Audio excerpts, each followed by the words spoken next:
Choluzat Sur es 36 en Francisco Morazán, 34 en El Paraíso, 36 en Olancho, 36 en Choluteca. a nivel nacional, vía satélite, estamos en su compañía de cable y llegamos al mundo a través de nuestra página web www.choluzatsur.com. Choluzat Sur, el único y más completo canal de noticias. Amigos y amigas, muy buenos días. Estamos aquí en el Sol de las Noticias, en este espacio tan esperado por ustedes a través del canal 36. Tenemos ya con mucha alegría a nuestra invitada para hoy. Se trata de Marty Suazo. Ella es licenciada en Lenguas Extranjeras, durante 13 años expresidenta de la Junta Directiva y miembro fundador de la misma, de la Asociación Hondureña de Apoyo al Autista, madre de un adulto con autismo de 25 años. Fue miembro de la selección juvenil de voleibol, con mucho orgullo para nuestro país. Ha ejercido la labor muy exitosamente como catedrática a nivel superior y tutorías privadas. Ha laborado además en protocolos, relaciones públicas, organización de eventos y además, muy interesante también, traducciones y relaciones humanas. Seguramente será una entrevista sumamente interesante con nuestra invitada de hoy en El Sol de las Noticias, la licenciada Marty Suazo. Adelante. Buenos días, qué gusto saludarla. Ya días no tenía yo la oportunidad de verla, pero siempre tan guapa, tan alegre. Gracias. Y qué bueno poder tenerla esta mañana aquí compartiendo con nosotros. Muy buenos días, Buenos días, Javier, y gusto buenos verla. días, Mucho gusto. Alan. Muchísimas gracias por la invitación a título personal, ¿verdad? Para poder dar un poco del testimonio de vida. ¿Usted de dónde es originaria? De aquí de Tegucigalpa. Aquí nació en la Tegucigalpa. ¿Usted sí es de Tegucigalpa? Sí, soy de Porque aquí Tegucigalpa. tenemos un pleito con Alan, porque yo soy de Comayagüela, ¿verdad? Entonces, yo soy del criterio que los que nacieron en Tegucigalpa son como más privilegiados que los que nacimos en Comayagüela. ¿Ah? Sí, yo soy de Tegucigalpa. Mi papá es de Tela, mi mamá sí es de acá y yo nací en Tegucigalpa. ¿Y cómo fue esa infancia? ¿En qué lugar usted se desarrolló? Pues yo creo que he sido muy privilegiada con la familia que he tenido. Yo radico en una zona subida al Picacho, ¿verdad? En ese tiempo, cuando mi tía abuela compró ahí donde nosotros vivimos, pues no había ni siquiera carretera. Creo que la carretera surgió ya cuando Villeda Morales. Sí. Entonces la gente caminaba desde el Finlay hasta donde nosotros vivimos por caminos de herradura, ¿verdad? Sí. Bastante sano. Creo que la generación que somos de los 80s y los 90s tuvimos la bendición también de poder jugar con nuestros amigos en el vecindario, no solamente estar con cuestiones de tecnología ni nada, sino verdaderamente vivir una niñez.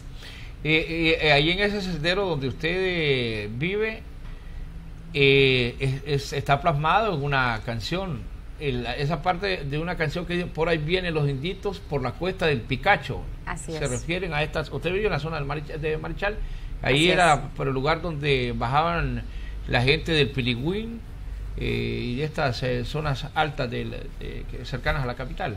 Así es. Gracias a Dios, pues también vengo de una familia clase media luchadora, ¿verdad? Mis padres pues decidieron tener no solamente a mi hermano y a mí, también tengo otro hermano más por parte de padre, ¿verdad? Y pues en aquel entonces solamente habían 4 colegios bilingües. Pues mis padres decidieron tener solamente 2 hijos para poder darnos una educación diferente a la que ellos tuvieron y ha sido de mucha ayuda para nosotros. Y el hecho de que, pero esa decisión llama la atención sobre todo en aquella época, donde usualmente habían familias de 5 hijos, de hasta 10 hijos. Bueno, mi abuela tuvo 14 hijos. No, es que lo menos que se tenía eran 5 o 6 hijos. 5 o 6. Sí. Pero bueno, mis padres creo que tuvieron la visión eso. Ellos estuvieron en un colegio, ¿verdad?, en español, en el Gustavo Adolfo. Y ellos tuvieron esa visión, pues, de querer solamente tener 2 hijos y tal vez darnos una educación diferente a la de ellos para tener nosotros más oportunidades. Creo que fue muy acertada la visión porque ahora es algo que es bastante necesario. Pero hubiese añorado usted tener más hermanos, o sea, tener otra hermana, por ejemplo, una cómplice, o qué tan complicado era fue llevar la vida con un hermano, un varón. no añoro una hermana. Creo que me he sentido muy satisfecha y muy plena por haber sido única hija mujer. Se imaginarán lo que es ser hija de papá. No, todos los privilegios. O sea, mucho cariño, la niña de los ojos, etcétera y todo. Con mi hermano, él me lleva 2 años. Más bien yo creo que tendí mucho a jugar y a hacer las cosas de varón. Y mi otro hermano, por parte de mi padre, también creo que el varón recibe como más rigor que amor. En mi caso yo recibí más amor y creo, mi padre lastimosamente pues ya falleció hace 8 años, precisamente ese es uno de los cambios por lo que yo dejo la organización a la que pertenecí 13 años voluntariamente.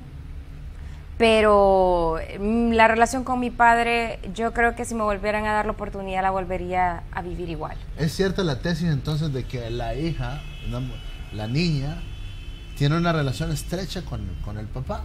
Yo siempre he creído mucho en la teoría del sexo opuesto.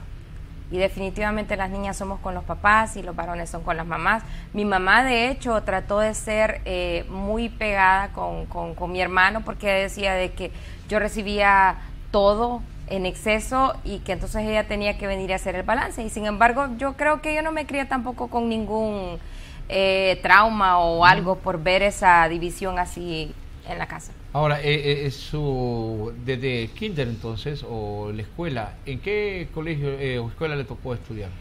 Yo estuve en kinder en la Macris cuando solamente era kinder, allí en Palmira. Luego de 1º a 7º grado estuve en la Mayan School y de 8º a 11º, cuando ya me gradué de secundaria, estuve en St. Patrick's Academy.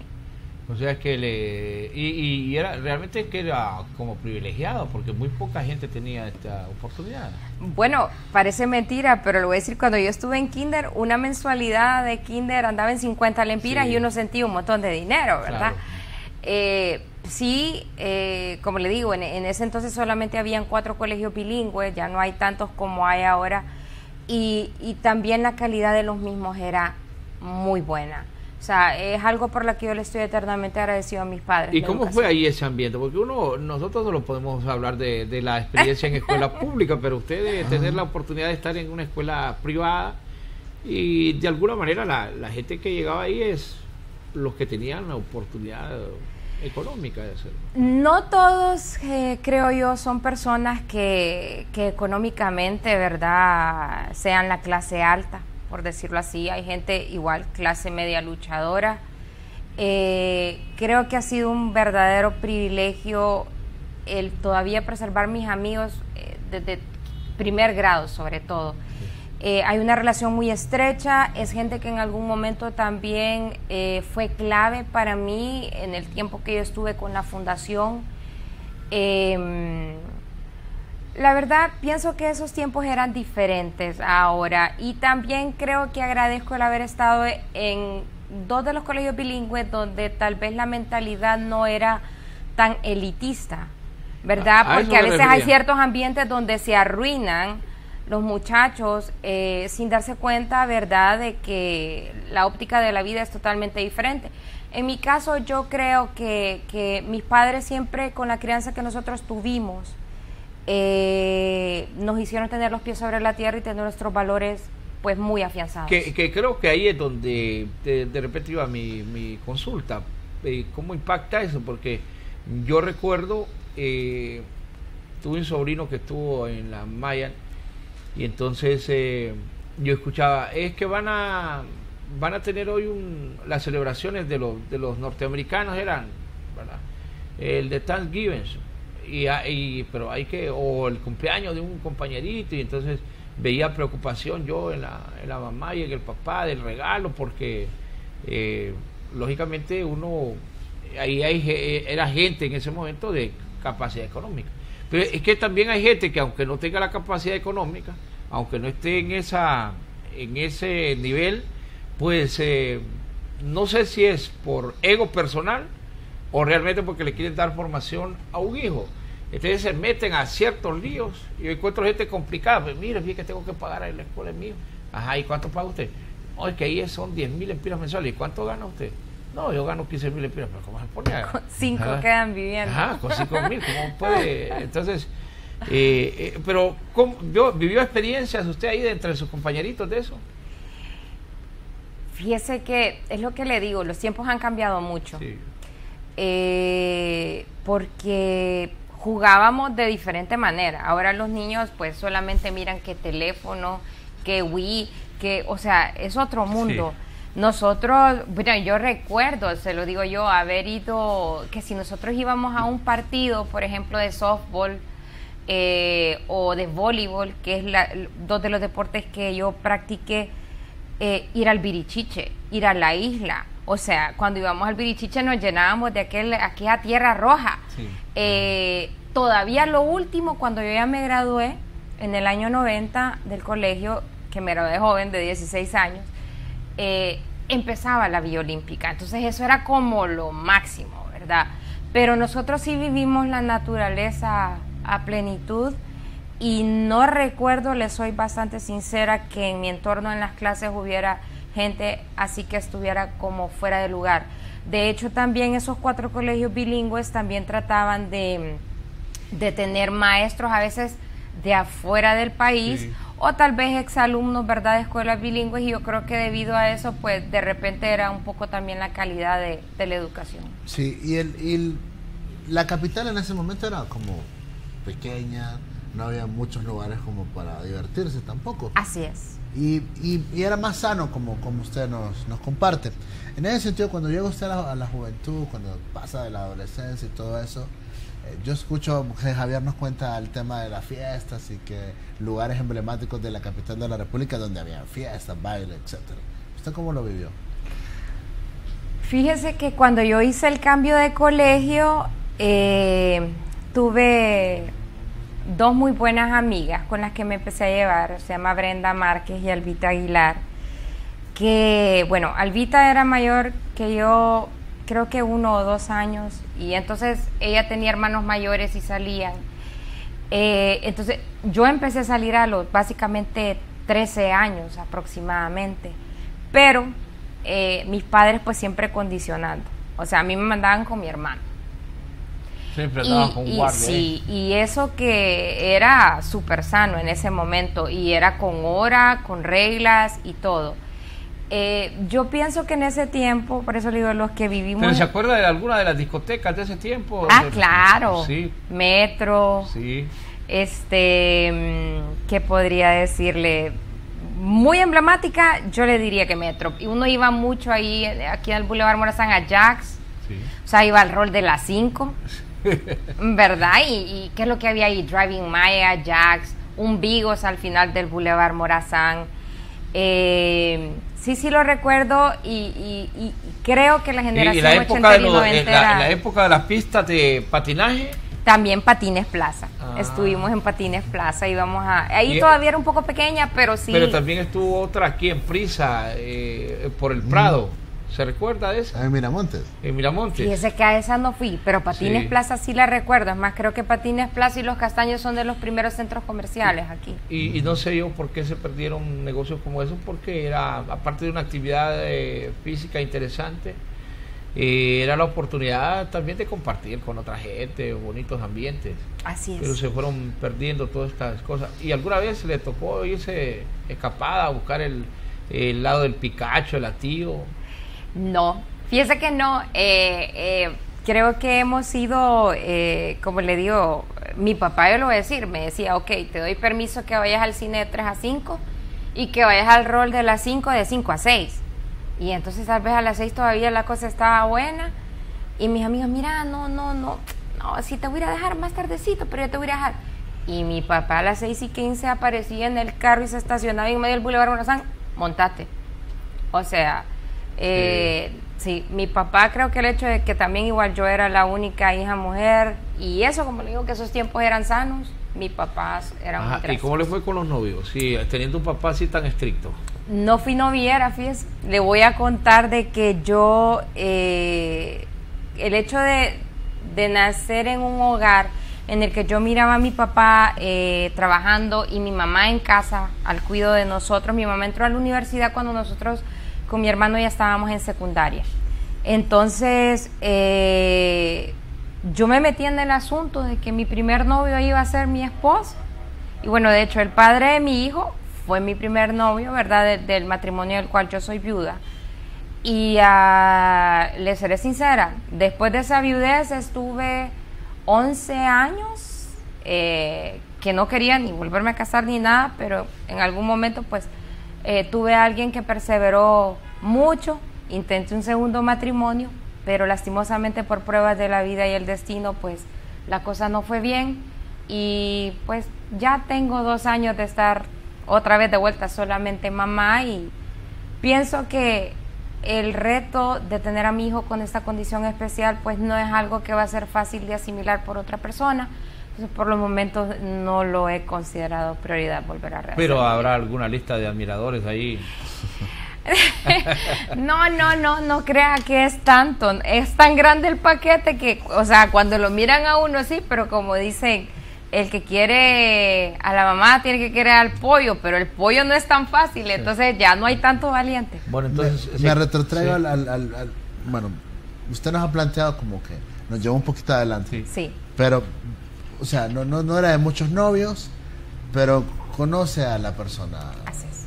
Y ese novio quería que usted que fuera su esposo y tal. Sí. Se casa, ¿a qué edad se casó? Fíjese que yo me gradué del colegio de 16 años, me casé a los 17 y tuve mi hijo a los 18.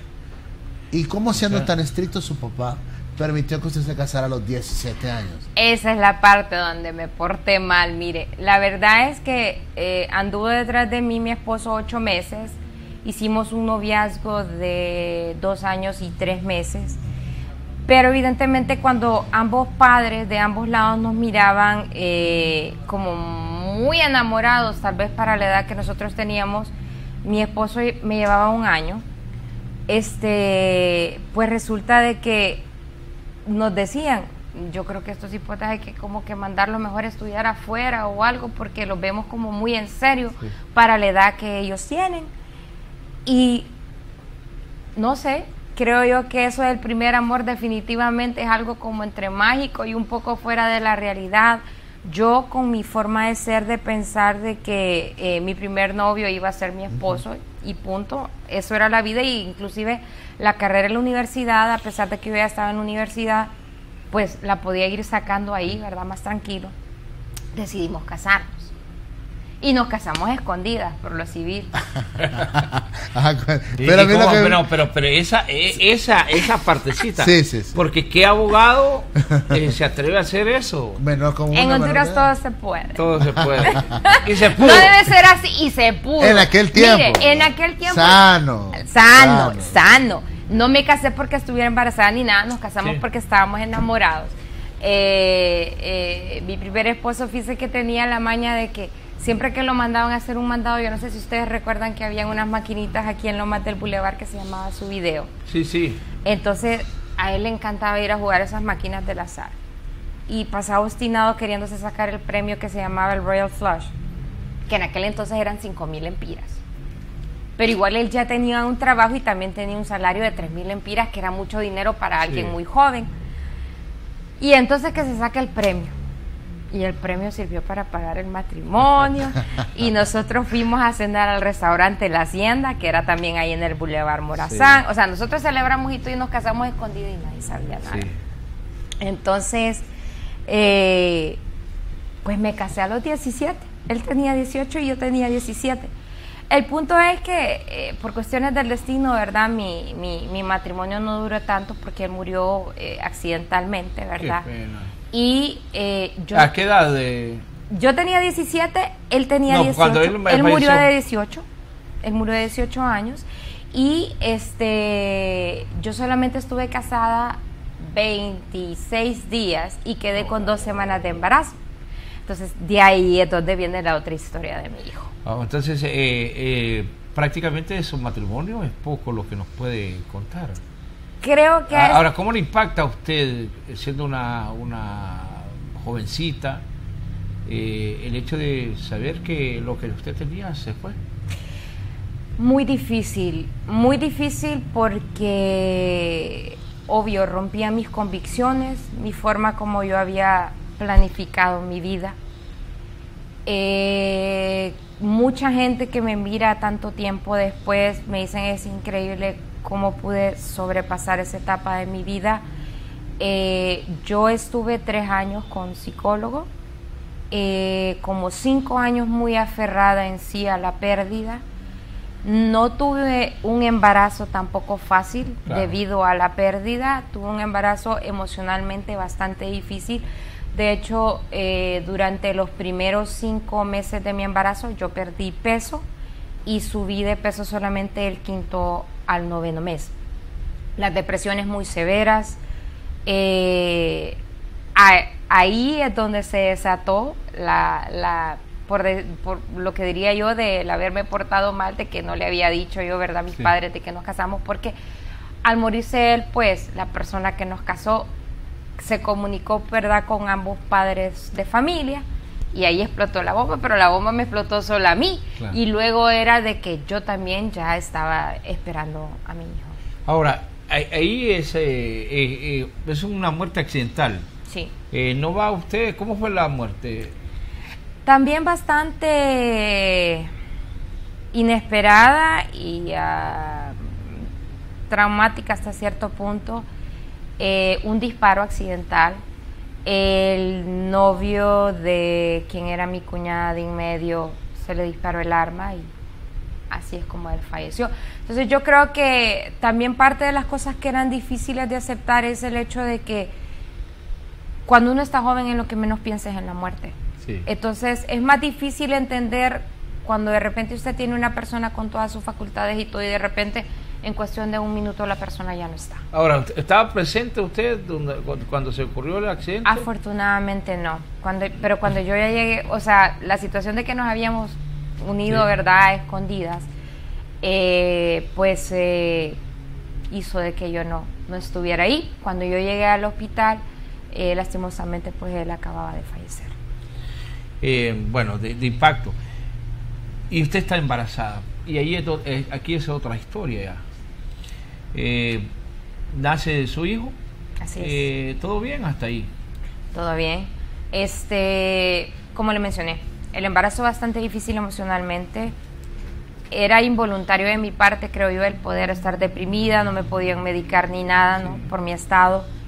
Gracias a Dios tuve una familia que siempre igual me respaldó. Sí les cayó como balde de agua fría, ¿verdad?, como habían sido las circunstancias y todo, pero tuve una familia, un padre, una madre, un hermano, abuelos, todo que me acuerparon, ¿verdad?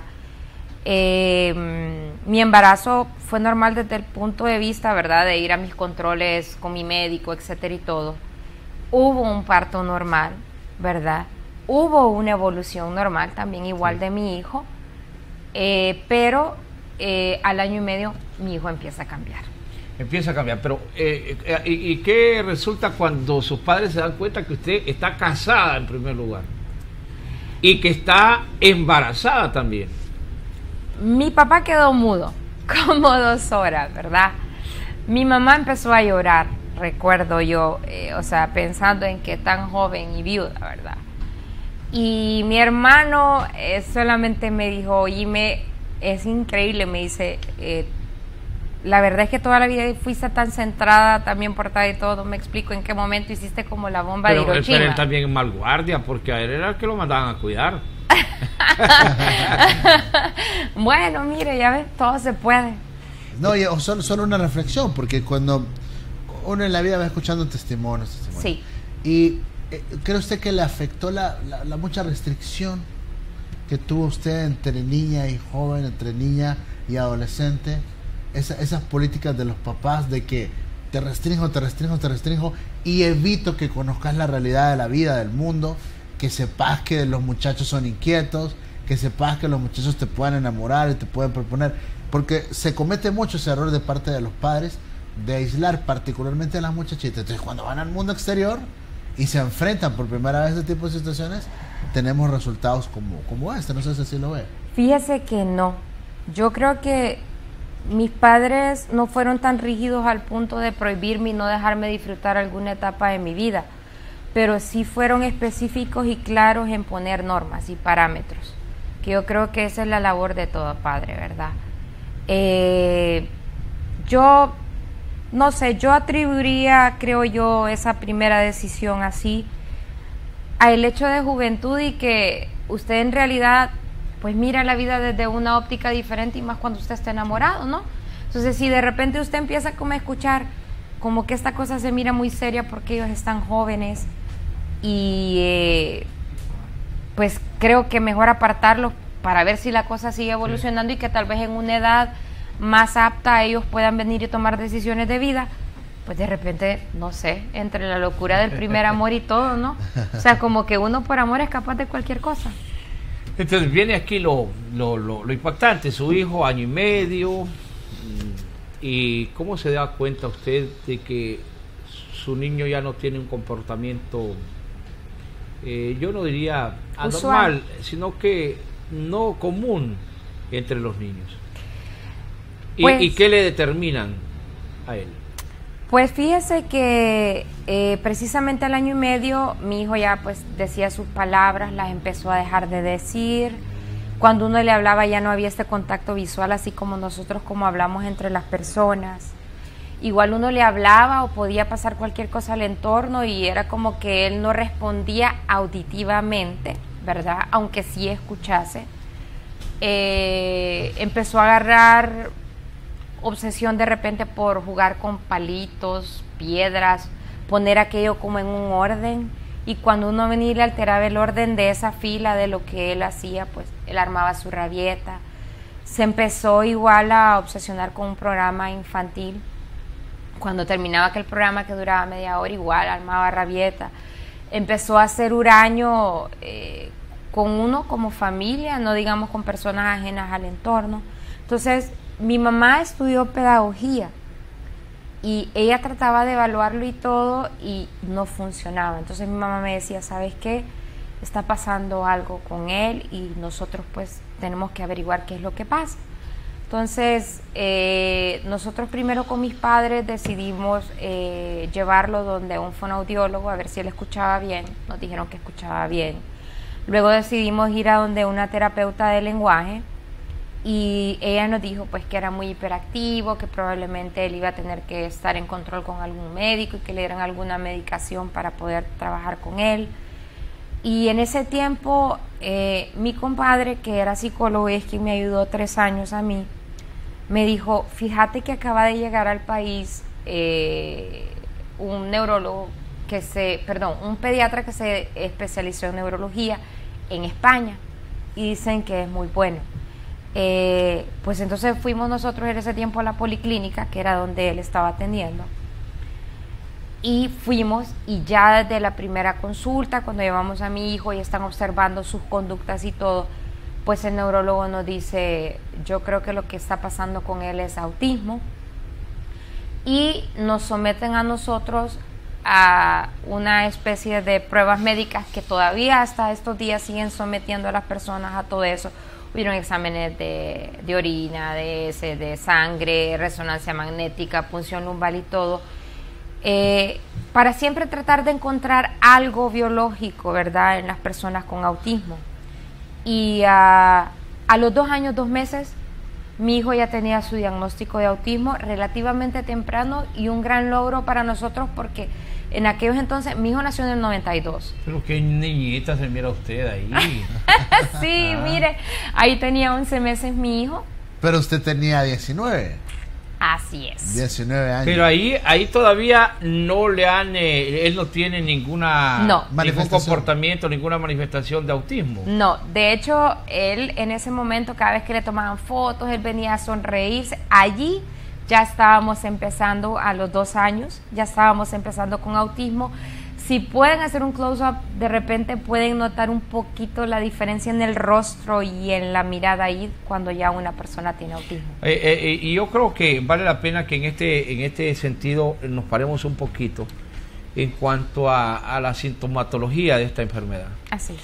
Porque uno a los hijos siempre los ve normal, nadie quiere ver a su hijo que tiene una dificultad, algún problema.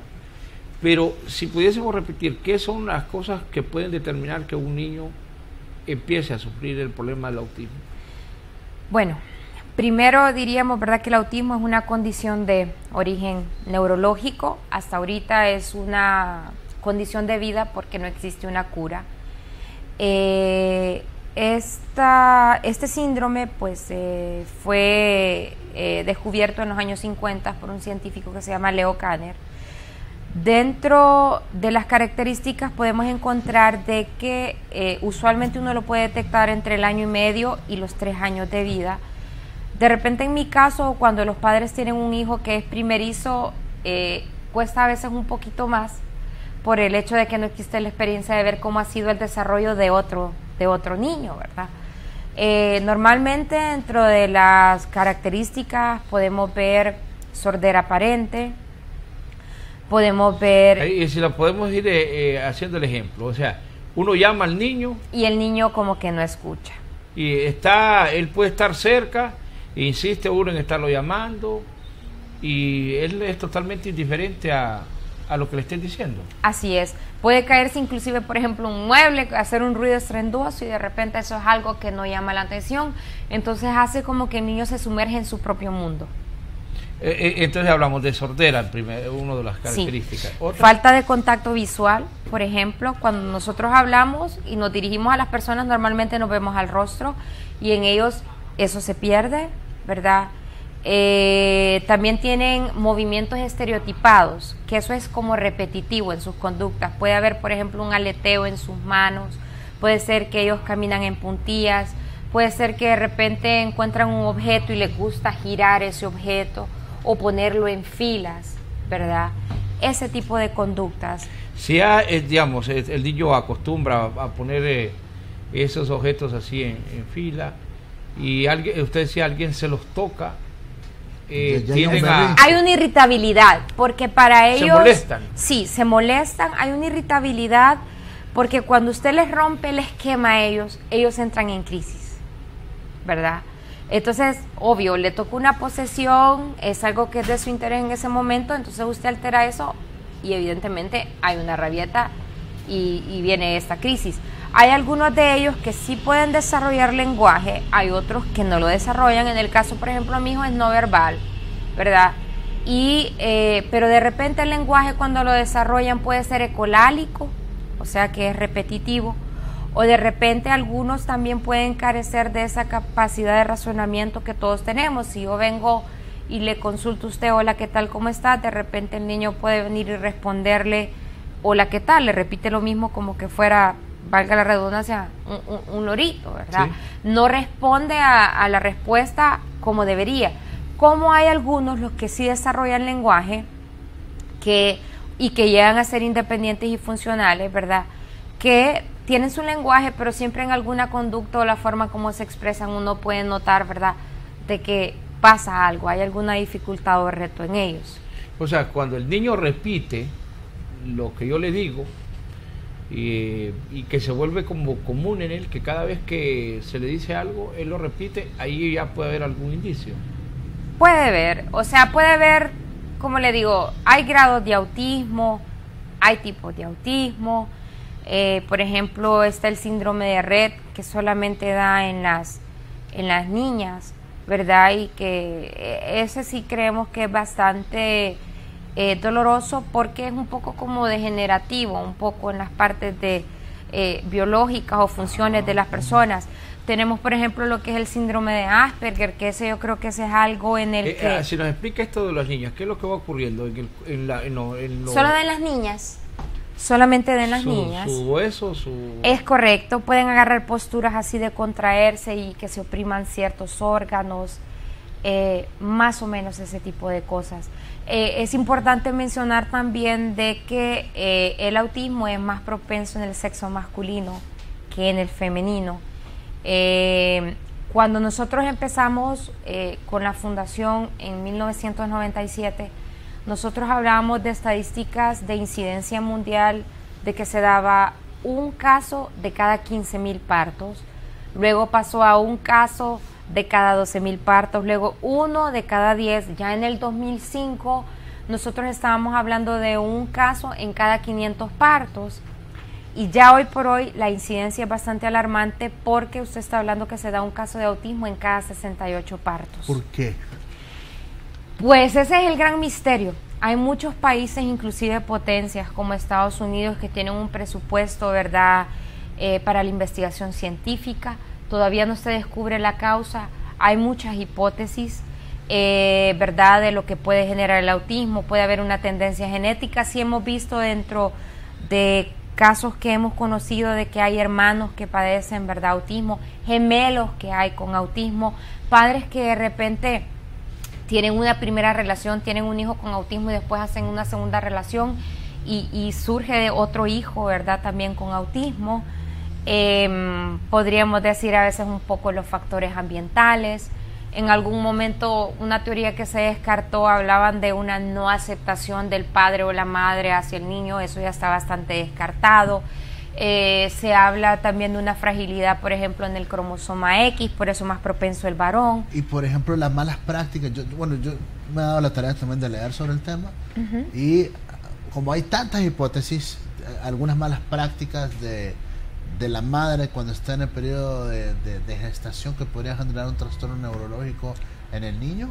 No tanto eso, pero hubo una teoría en algún momento que decían que las vacunas en algún momento podían hacer de que de repente los niños cambiaran y de repente surgieran con autismo. Pero también, como le digo, lastimosamente, como toda esa hipótesis, no hay algo verdaderamente comprobado aún. Y evidentemente esto hace de que para el autismo solamente tenemos como circunstancias, elementos o cosas alternativas. En este caso, para ciertas conductas, tratamientos farmacológicos, toma de medicamentos para ayudar en la parte conductual. También de repente tenemos la parte terapéutica, pedagógica. Hay una diversidad un poco de metodologías. De repente el que más funciona en ellos es el de modificación conductual, ¿verdad?, el ABA, pero todavía, como no hay una cura, no sabemos tampoco la causa. Lo que hay son cuestiones alternativas que nos ayudan a sobrellevar un poco, ¿verdad?, el tener el hijo con un reto con autismo. Ahora, hay un elemento, no es fácil identificarlo. Imagínense para usted, una mujer tan inteligente, una mujer, gracias, una mujer con mucha preparación, allá en el barrio. O sea, recuerdo yo un caso. Entonces, estábamos en el barrio, medio de la pobreza, pues. Claro. ¿Qué se puede imaginar la gente pobre que es esto? Entonces, teníamos un compañerito, jugaba fútbol, o sea, nosotros lo mirábamos raro, pero jugaba fútbol y todo normal. Y hasta el bullying iba de por medio, probablemente, porque en medio de la ignorancia de qué pasa, y de repente, y era bueno, metía goles. Entonces me acuerdo, de repente, después de un partido, así, ¿y qué le pasa? Pero así, y yo creo que, yo lo veo, y ese es un punto interesante, porque yo lo veo tan normal, que se adaptó su vida, y ya después de tantos años, dijo, no, fíjate que yo toda la vida padecí de autismo, y conozco otros personajes que padecieron y hoy son grandes figuras de la televisión, del mundo artístico. Así es totalmente de acuerdo con usted. Me gustaría mencionar también que de cada 4 casos, 3 son varones, 1 es una niña, ¿verdad? Le diré de que sí, en efecto, por eso es que nace la institución, ¿no? Y precisamente aquí me gustaría hacer un paréntesis y decir, ahorita estamos en un proceso político de elecciones generales, donde pues yo ya hago un llamado, ¿verdad? Yo sé que ustedes son aspirantes, ¿verdad?, a diputaciones, sí, pero hago un llamado porque verdaderamente cuando uno llega a este tipo de posiciones que es electo por el pueblo, a veces desconoce, ¿verdad?, tantas otras situaciones que vivimos en la población. Y pues hago un llamado a la conciencia de cada político, especialmente los que de repente van a ser electos por nuestro pueblo, a que de repente empiecen a tomar como prioridad, ¿verdad?, proyectos para beneficiar a las personas con autismo. Sí, le voy a decir que dentro de la fundación el 80% de las familias que estuvieron en el tiempo que yo estuve, los 13 años, era un hogar desintegrado y una situación socioeconómica limitada.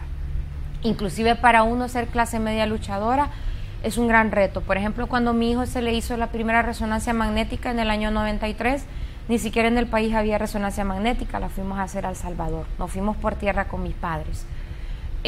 Cuando nosotros hablamos también igual de atenciones en la parte médica para ellos, odontológico, todo eso, de repente se vuelve muy costoso porque como ellos no colaboran, la mayoría no colaboran en este tipo de procesos, hay que de repente conseguir un anestesiólogo que lleve un aparato ambulatorio, ese es un servicio aparte, ¿verdad? Y luego también venir, ¿verdad? Y por aparte pagar los servicios. Ahí participó en su boda. Sí, eso es cuando yo me casé la segunda vez, es mi papá y mi hijo. Ahí mi hijo ya tenía 16 años. Ya tenía 16 años. Ese es mi mamá, mi hermano, mi papá. Mi hermano, el que solamente por parte de padre y madre. Pero ahí más adelante sale mi otro hermano también. Entonces, aquí es algo importante porque ¿qué contribución, por ejemplo, una organización como la que usted, de la que usted forma parte, yo ha formado parte, recibe ayuda del gobierno? Ese fue uno de los logros en uno de mis empleos anteriores. Miren, normalmente aquí en el país se especializan le plasman usted en papel una cosa y la ley no se cumple, o lo metieron usted en un decreto que le van a dar un subsidio, pero no encuentran la fuente de financiamiento. Entonces, son leyes muertas. Sí. Yo en ese aspecto le diré de que sí me he dado cuenta que de repente el que mi hijo tenga autismo, evidentemente me ha hecho mejor persona. El vivirlo en mi propia piel me ha hecho relacionarme con otras personas que tienen la misma situación. Y de repente cuando formamos la institución, primero iniciamos con la idea de que quiero ayudar a mi hijo, pero de repente se vuelve una familia y quiere ayudar usted a todo el mundo que esté en igual condición, porque vemos las dificultades de todos. Cada historia es un mundo. Entonces, en uno de los trabajos en los que yo estuve, pues, quisiera mencionar aquí a la diputada Doris Gutiérrez, que también es una madre, y en algún momento ella pues formó parte de la junta directiva nuestra, pues ella nos ayudó como bastión. Estuvimos como por 2 periodos legislativos insistiendo en querer lograr un subsidio por parte del Estado. Finalmente lo logramos y para favor nuestro, pues hubo una mala redacción, entonces nos dieron un poquito más de subsidio, ¿verdad? Pero yo le voy a decir, la institución se formó en 1997 y nosotros empezamos a recibir subsidio hasta como el 2006-2007. O sea, durante todo ese tiempo nosotros pasábamos haciendo actividades de recaudación de fondos para sostener esto. Arrancamos con el centro de atención en el 2003 y, como le digo, el 80% es un hogar desintegrado y situación socioeconómica limitada. ¿Y por qué el Estado no tiene ninguna clínica especializada en este sentido? No lo hay. ¿No lo ven como un problema de salud? ¿De Estado? ¿De Estado? La verdad es que yo siento de que nuestros gobiernos a veces con corrupción y otro tipo de problemas no pueden ni siquiera con nuestras necesidades básicas, salud, educación, ¿verdad? Lo básico. Entonces, claro, de repente lo que es el sector discapacidad se viene a ver como lujo. Y me gustaría hacerles razonar en el aspecto de que, por ejemplo, aquí las personas discapacitadas no tienen derechos a ser aseguradas. Entonces, o sea, cada padre de familia tiene que andar haciendo el esfuerzo para ver cómo hace con cada hijo. Por ejemplo, si alguien se quiere, si alguien forma parte del Seguro Social y su hijo es especial, no se lo atienden. No, sí se lo atienden, pero cuando hablamos asegurado, pero por ejemplo yo en mi caso, yo en algún momento sí trabajé en el Estado, ¿verdad? Pero de repente ya dejo de serlo y de repente ahorita que ya mi hijo tiene 25 años yo ya estoy afrontando otro tipo de retos. O sea, yo ni de niño ni a estas edades menos puedo venir a asegurar yo a mi hijo en este país para que le pueda cubrir un seguro médico. Las cosas que o sea, necesita. Ya los seguros particulares, los seguros de vida. O sea, los seguros médicos de las corredoras de seguro. Lo cual es una violación total a los derechos humanos. Y yo le voy a decir, ahorita que mi hijo tiene 25 años, de repente, de los 23 a los 25 años ha sido la etapa más difícil que me ha tocado vivir. Y la fundación ahorita pues solamente da respuesta más que todo a la parte de niñez, pero falta muchísimo por hacer en adolescencia y en adultez no hay nada aún. O sea, es un trabajo, 20 años tiene la fundación hoy, pero todavía hay que trabajar mucho para la adolescencia y para la adultez. Y yo le quisiera mencionar aquí de que cuando mi hijo cumplió 23 años, tuvo varicela, después de eso le aplicaron a él ciertos medicamentos y de repente mi hijo empezó a convulsionar. Y cuando yo llego a un centro hospitalario privado, a mí me dicen de que mi hijo, para ser hospitalizado o aceptado como paciente, tiene que recibir una autorización del director de ese centro hospitalario. Entonces, esa es una violación a los derechos humanos. Claro. O sea, nuestros hijos tienen educación porque creamos Apoautis o porque luchamos por espacios en escuelas regulares. Entonces, nosotros abrimos la brecha a los que vienen atrás, ¿verdad? Si hablamos de la cuestión del servicio de salud, o sea, si no saben qué hacer con ellos en un hospital privado, ni saben cómo aceptarlos, se imaginará usted cuando llegan al hospital escuela. Y ahí va yo, y yo siempre apelo porque usted es una madre excepcional. Gracias. Y como usted hay varios. Así es. Que conozco.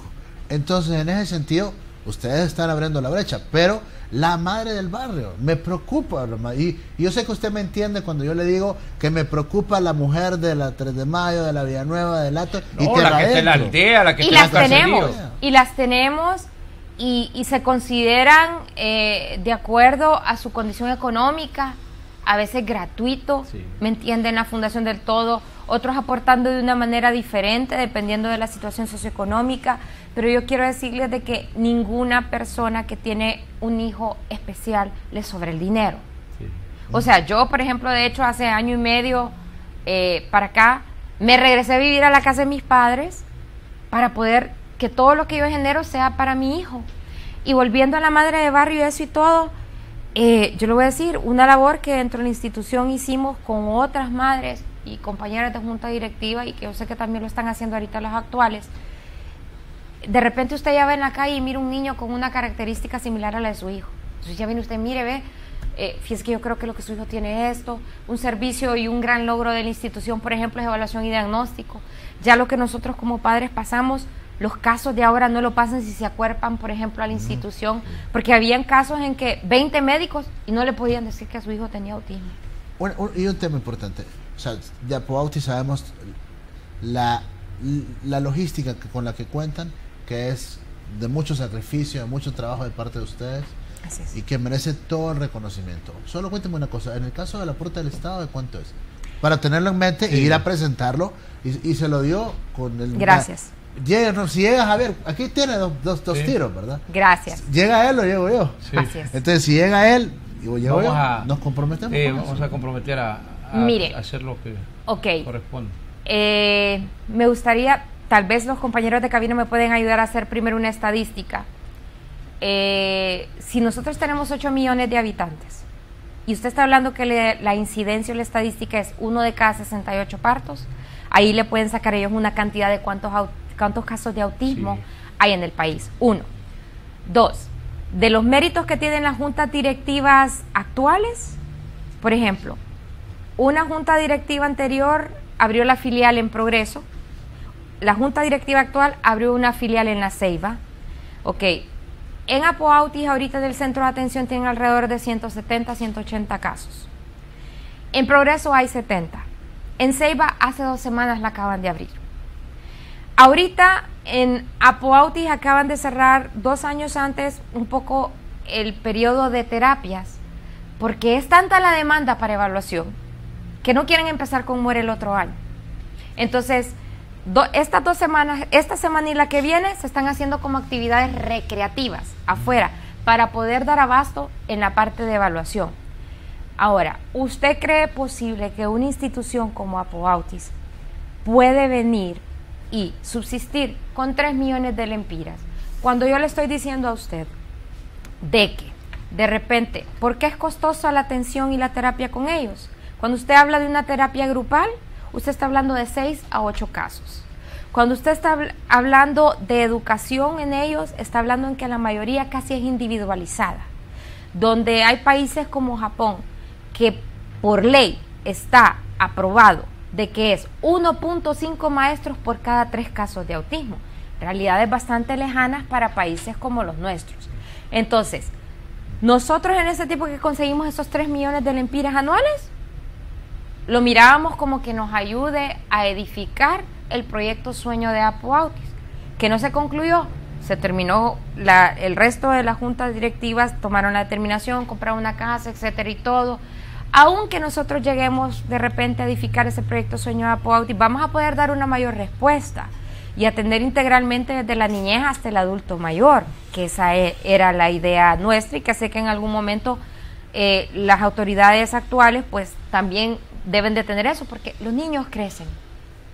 La parte de la niñez es fácil de manejar, la adolescencia todavía bastante, la adultez es el reto más grande que yo he podido ver y que nosotros no sabemos de repente cómo lo vamos a afrontar. Solo una pausa en ese tema porque me parece súper interesante ya la parte de la adultez de los casos. Sí. Pero de 3 millones, y si lo reflexionamos, y sin el ánimo de que nadie se moleste y de que nadie se enoje. No, ¿y por qué tiene que molestarse? No, porque hay una cosa... Ese es el problema de ellos. Ok, vea lo siguiente. No, por comparar, hay que comparar, o sea, si el Estado le da 20, 50 millones de lempiras a la Teletón, fantástico. Sí. Fantástico, buenísimo. Le ayudan a mucha gente en la Teletón. Sí. Pero entonces, en proyectos como los de Apoautis, si 3 millones de lempiras se lo gastan de Tegucigalpa a San Pedro Sula todo el mes en helicóptero, en combustible de helicóptero. En cuestiones de cosas que que andan cuidando a gente con 3, 4, 5 carros. ¿Sí? Solo un carro de esos cuesta 2 millones. Entonces, yo creo que hay prioridades que se deben de... Ya estamos en la recta final del programa. Sí. La parte de la adultez. De la adultez. Decía usted, ¿cuál es la dificultad? Bueno, en mi caso personal, como le digo, mi hijo tuvo 6 convulsiones. Puede ser una característica también dentro del autismo, a veces cuando entran en la parte también de la adolescencia, o a veces en este caso en la adultez, pueden presentar convulsiones. Hay algunos que pueden padecer epilepsia, no todos, es un porcentaje. Sí. Ver en la parte médica de que no puede haber una respuesta, no digamos a veces público, no digamos privado también. A mí me costó 1 año y medio poder estabilizar mi hijo. Mi hijo tiene 4 medicamentos, 4 médicos y solamente logro trabajar con él 2 veces a la semana en actividades físicas. Mi situación como madre, a pesar de que yo soy la única proveedora y responsable de él, me he tenido que ver en la situación de que como él necesita dedicación, yo tengo que trabajar un poco en casa, con mis traducciones, o también, dando tutorías, solamente como 5 horas a la semana. Evidentemente mis ingresos no son suficientes para todo lo que mi hijo necesita, porque él debería tener por lo menos 5 días a la semana actividades, o por lo menos medio día o un día completo, pero la realidad no lo permite. ¿Qué otra cosa más le podría decir? Creo que normalmente el niño tiende a enternecer, pero ya la parte de la adultez, la ciudadanía pues todavía tiene un poco de desconocimiento, tienen que tener aceptación, tienen que tener apoyo, tienen que tener apertura a ellos. Ellos no tienen límite de vida, es muy importante decirlo, viven como cualquiera de nosotros, ¿verdad? Es difícil, por ejemplo, en mi caso con él que mide 1,86 y medio metros y pesa 200 tantas libras, controlarlo conductualmente. Más sin embargo, creo yo de que le debo mucho al equipo técnico de Apoautis y a mi familia, ¿verdad? Tratamos, se lo digo yo literalmente, a mí no me interesa el hecho de que si yo voy a un lugar público y alguien lo queda viendo por alguna conducta diferente por ser especial, pues lo siento mucho, pero él también tiene el derecho. Sí lo voy a decir, me gustaría una legislación que protegiera a los padres, así como está en Bolivia. Yo mi último empleo permanente, no me dijeron que la causal directa por la que me despidieron fue porque yo pasé 13 meses de lucha para poder estabilizar nuevamente a mi hijo, sino que simple y sencillamente fui despedida. Y se inventaron una causal, etcétera y todo, y fui despedida y me tuvieron por contrato y me mantuvieron en un mismo salario, etcétera y todo. Yo hice un proceso, yo demandé, pero la verdad este tipo de cosas no debe suceder con los padres, porque, o sea, imagínese, si usted ya está en un país con limitantes y tampoco tiene la forma económica, yo me quedé sorprendida, porque yo estuve 13 años, como le digo, en Apoautis, y yo pude ver que puede haber discriminación a una persona especial, pero nunca un padre de familia, y sin embargo lo pasé. Qué terrible. Pero, entonces, todo este tipo de cosas, yo creo que son cosas que ustedes tienen que tomar en cuenta. Un proyecto muy necesario aquí en el país, estamos hablando de lo que es la residencia. Ya han habido muchos padres que han fallecido de cáncer, de esto, de lo otro. Es más, Mi salida de la institución se debió a la pérdida de 2 compañeras de junta directiva y también tenía otra más luchando con cáncer. Entonces, ¿qué pasa cuando uno como padre de familia fallece? En el caso que yo soy viuda, que mi hijo no tiene hermanos, que no hay familia política, que mi familia pues ya está en lo que está, todos nacemos y morimos, ¿qué pasa? Entonces, ahorita sería hacer mucho la lucha para un proyecto a larga vida con ellos. Bueno, vamos a tener más tiempo para hablar sobre la situación de legislación y de cómo se puede colaborar en este sentido. Pero yo quiero finalizar esta conversación de esta mañana preguntándole, ¿sintió usted hay algún sentimiento de culpabilidad de las madres cuando tienen un hijo especial? Yo lo pasé, es normal. La aceptación se da en diferentes maneras. Y de hecho también es una causal a veces de desintegración del hogar. A veces la culpabilidad de quien es responsable de que el chico sea especial. En mi caso yo pasé la viudez y yo fui, empezando con Apoautis, fui a una primera capacitación al exterior y allí yo lloré toda la semana. Y yo decía, pero que yo pasé deprimida todo mi embarazo y que mi viudez y que aquí, que allá y que si por esto y lo otro. Y a raíz de una buena comunicación y contacto con un profesional del exterior, pues él me dijo, no, tienen que seguir en Apoautis. Porque yo tenía ganas de agarrar mis maletas e irme, como sea, hacer el esfuerzo como pudiera, pero irme. Y esa persona pues a mí me hizo conciencia en de que si habíamos arrancado con la institución y que habían personas con otras posibilidades diferentes, la verdad era que teníamos que hacer la lucha en el país. Yo ya la dejé, ayudo muy puntualmente o con una llamada o cosas así. La labor ahora la tienen otros padres de familia. Siempre sigo siendo miembro de Apoautis, pero yo se los digo, seguimos abriendo la brecha, porque a estas alturas a mí todavía recibo llamadas de gente para que yo dé testimonio, porque uno ya va adelante por la edad del hijo, o quiénes son los médicos con los que yo estoy trabajando, o qué estoy haciendo de actividad física con él, o cómo controlé la parte de las convulsiones y todas esas cosas. Pues la verdad hace falta mucho todavía por ahora y también algo que lo dije al inicio, el verla a usted siempre alegre, bonita, siempre bien presentable, pues uno no se imagina lo que a usted le ha tocado vivir. Yo recuerdo cuando yo me di cuenta de que usted, su hijo tenía el problema del autismo, me sorprendí porque usted no refleja ni malestar, ni tranquilidad, ni desesperación, sino que siempre anda bien presentada, bien contenta. ¿Cómo ha logrado usted superar eso? Mire, siempre hay momentos en que como seres humanos definitivamente uno se siente impotente. Yo ahorita, por ejemplo, con la edad de mi hijo y los retos de salud que pasé durante estos 2 años que han sido bien fuertes, o cuando de repente sus conductas hay un poco de agresividad y eso es difícil. Yo no voy a decir de que yo no he llorado mis lágrimas ni nada, pero yo creo que siempre trato de decir, si Dios me dio esta prueba o este reto, a mí me gusta siempre dar mucho testimonio de vida. Si esto le sirve a otra persona para identificar lo que está pasando en su casa, aunque esté en el interior del país, y poderse venir y acuerpar a una institución que existe y darse cuenta de que no es la única persona en el mundo que está pasando esa situación, bienvenido. ¿Y en qué tiempo dedica para su cuidado personal, para ponerse tan bonita? Ahorita lo he abandonado un poco, le cuento, porque la adultez me ha absorbido de mi hijo. Bueno, gimnasio no hay por economía y por tiempo, y porque también, igual como le digo, no tengo mucho quien me ayude a cuidar a mi hijo. O sea, lo dejo por periodos muy cortos con mi mamá, ¿verdad? Pero mis actividades físicas son las que hago con él.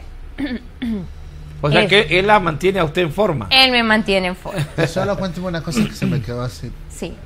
¿Por qué no se volvió a embarazar? ¿Por miedo, por temor? ¿Por qué?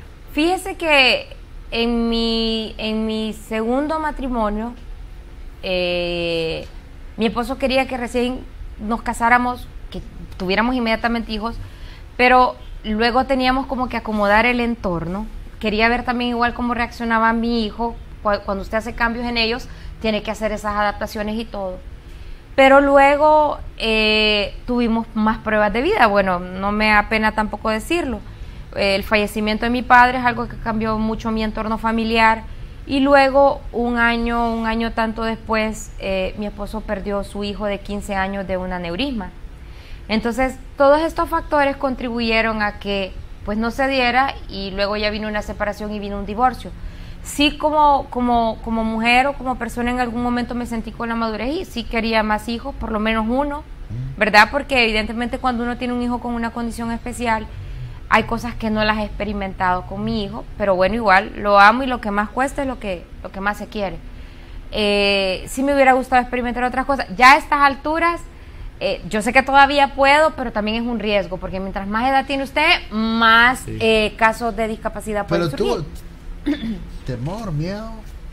Sé que hay padres dentro de una institución que han tenido miedo.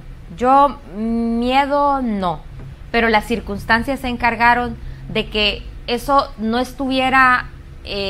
como prioridad. No, eso no se diera en la paz que se tiene que dar. Yo ya tuve un embarazo con un entorno difícil, entonces, ¿por qué voy a venir y voy a volver a hacer otro embarazo de repente? Cuando las circunstancias no están dadas. Sí.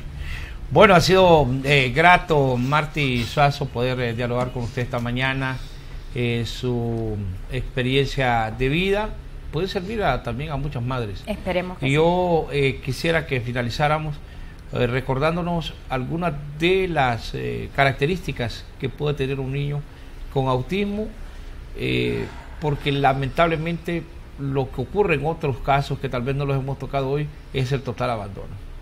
El hecho de meterlo al niño en la casa, aislarlo, o dejarlo abandonado, irse la mamá con algún pretexto, que se va para los Estados Unidos, que se van para España o que se van para otra ciudad porque tienen que ir a trabajar, lo dejan con las abuelas o los terminan dejando en la calle.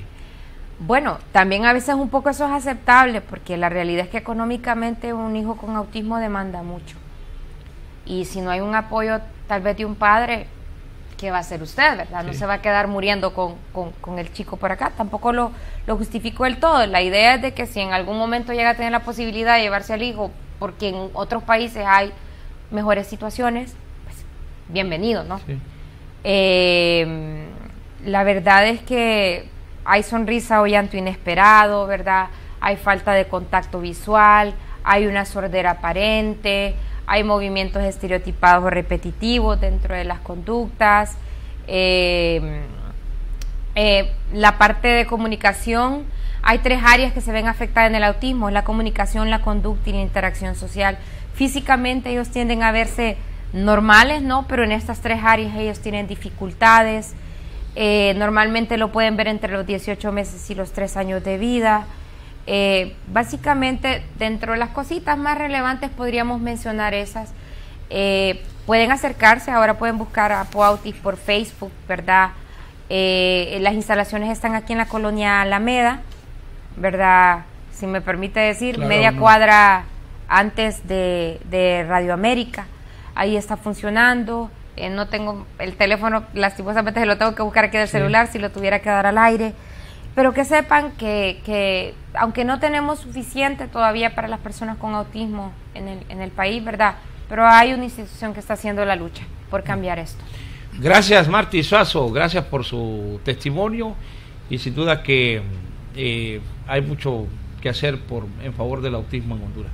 Don Frank Gómez. Ha sido un conversatorio súper interesante con la licenciada Marty Suazo. Agradecemos el haber compartido aquí en El Sol de las Noticias. Cholusat Sur es 36 en Francisco Morazán, 34 en El Paraíso, 36 en Olancho, 36 en Choluteca.